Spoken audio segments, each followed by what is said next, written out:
Do you have a paranormal encounter you'd like to share with us? Send us an email with your story for a chance of it being featured on Weird World. Embark on a journey into the unknown with another collection of 2 true time-slip stories.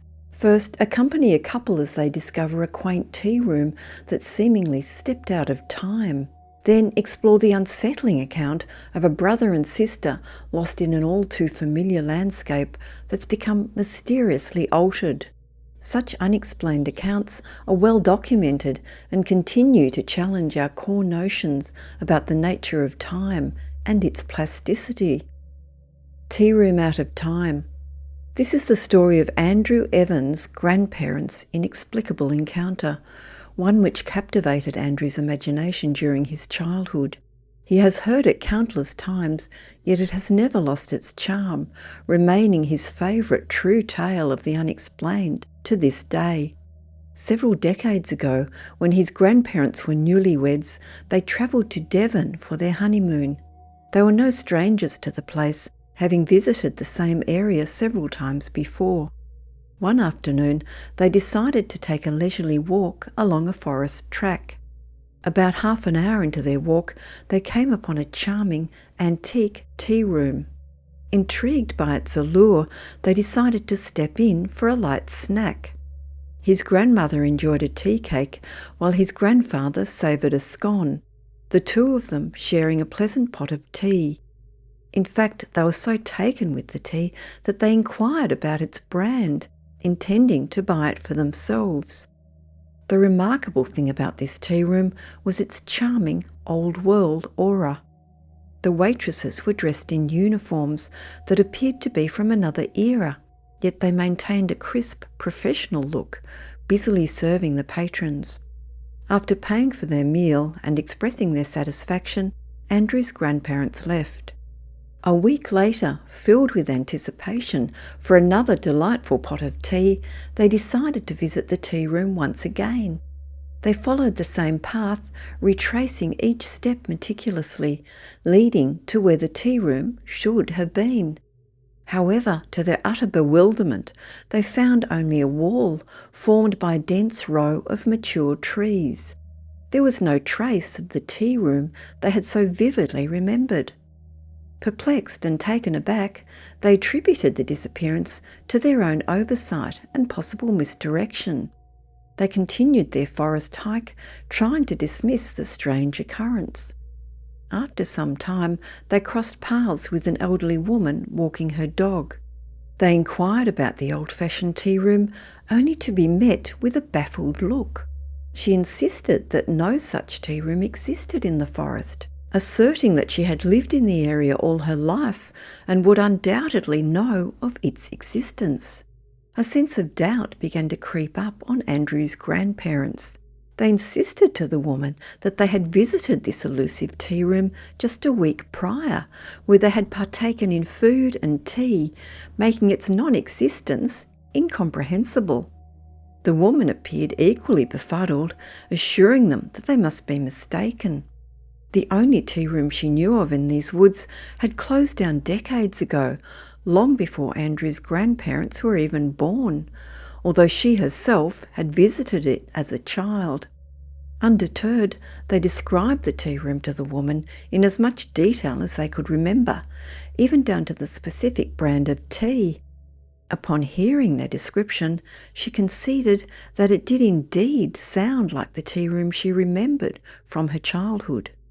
Parting ways with the woman, Andrew's grandparents contemplated the strange encounter, joking that they must have experienced a slip in time. The events remained so vivid and detailed in their minds that even in their later years, the act of retelling them created goosebumps, especially on Andrew's grandfather, a man of humble and honest character who could never quite rationalise them. To Andrew, it stands as an intriguing and exciting glitch in reality. Amusingly, the elusive tea brand was discovered to still be in existence. They enjoyed it for many years until it became too costly to ship from Devon. As for the brand of this unforgettable tea, it was Old England. In an attempt to dig a bit deeper, Andrew spoke with his mother, who provided some further details. The mysterious event unfolded between the 2nd and 9th of September in 1956 in Ilfracombe, Devon. They had searched extensively for the tea room staffed by women in old-fashioned dresses and aprons, but to no avail. That week in 1956 also featured another unexplained incident. While visiting a place known as Chambercombe Manor, they had asked a man for directions. However, as soon as they turned around, the man had completely vanished. Despite extensive online research and examining countless old photographs, they never found any evidence of the tea room ever existing. In another detail that added to the mystery, the currency they used was pre-decimal, pounds, shillings and pennies, which would have been in circulation from 1900 to 1971.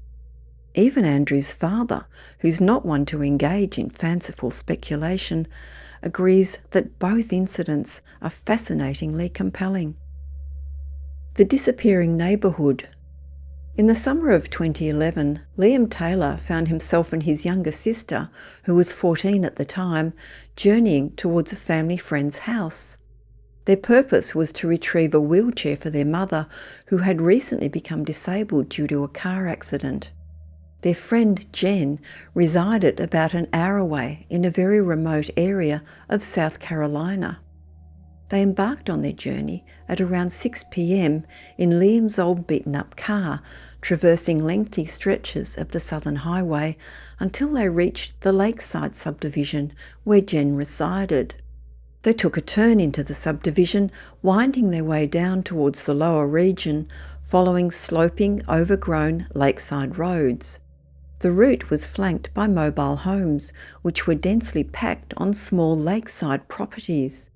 The sheer abundance of the homes made it challenging to discern where one property ended and the next began. It's worth noting that both Liam and his sister had visited this location over 5 times in the last 2 years to celebrate various holidays with Jen's family and their own. Therefore, they were familiar with the terrain. They reached the base of the first hill, expecting to see Jen's double-wide trailer. However, instead they were greeted by vacant space, being mowed by an unfamiliar overweight man who had a somewhat unsettling grin plastered on his sweaty face. The subdivision was laid out in a broad circle. They knew if they turned right, they would make a complete loop and return to their starting point. It would take roughly 10 minutes to traverse the entire subdivision and return to the entrance.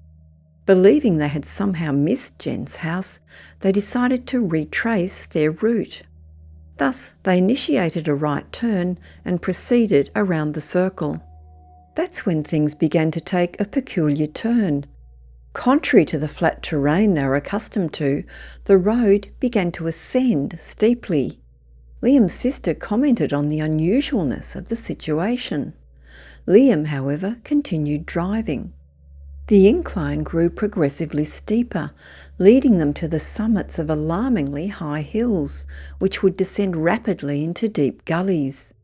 It had been a solid 20 minutes of driving since they had entered the subdivision, and neither Liam nor his sister could spot any houses on either side of the road, only dense forest enclosing them.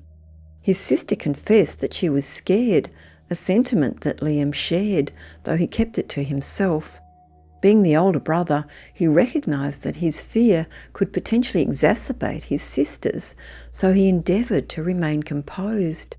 However, when they reached the crest of a hill so steep that it required all his strength to control the descent, maintaining his cool facade became increasingly difficult.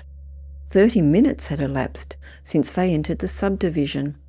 With no other vehicles in sight, Liam decided to pull over and halt their journey for a brief moment. They rolled down the car windows, trying to alleviate the stifling summer heat that was making it hard to breathe, even with the air conditioning on full blast. As they sat there in the silence, they noticed the striking absence of birdsong. The air was completely still, devoid of even a hint of a breeze. An overpowering sense of dread descended on them. The only sounds that punctured the eerie silence were their synchronized breathing and the quiet hum of the car engine. Liam tried calling Jen to verify if they had lost their way, but to their alarm, neither of their mobile phones had any signal. They immediately agreed to reverse their course. The inexplicable feeling of foreboding they had felt as they had sat in silence continued to envelop them. It seemed almost as if their lives were at risk. Liam executed a U-turn and they began their journey back in the opposite direction. As they began to navigate the intimidating slopes once more, instead of the roller coaster-like hills and valleys they had traversed before, they found themselves on a straight road. Within 5 minutes, houses came into view once more, with families cheerfully playing in the yards. 7 minutes later, they found themselves back at the subdivision's entrance, and there, unmistakably, was Jen's house. Liam's heart skipped a beat. They quickly entered, retrieved the wheelchair for their mother, and promptly left. The following summer, they decided to revisit, out of sheer curiosity. They circled the small subdivision in a mere 10 minutes, not experiencing anything out of the ordinary. They dismissed the incident with a laugh and carried on with their day. Even now, 12 years later, they still reminisce about that peculiar summer in 2011 when they found themselves lost in a place that seemed not to exist.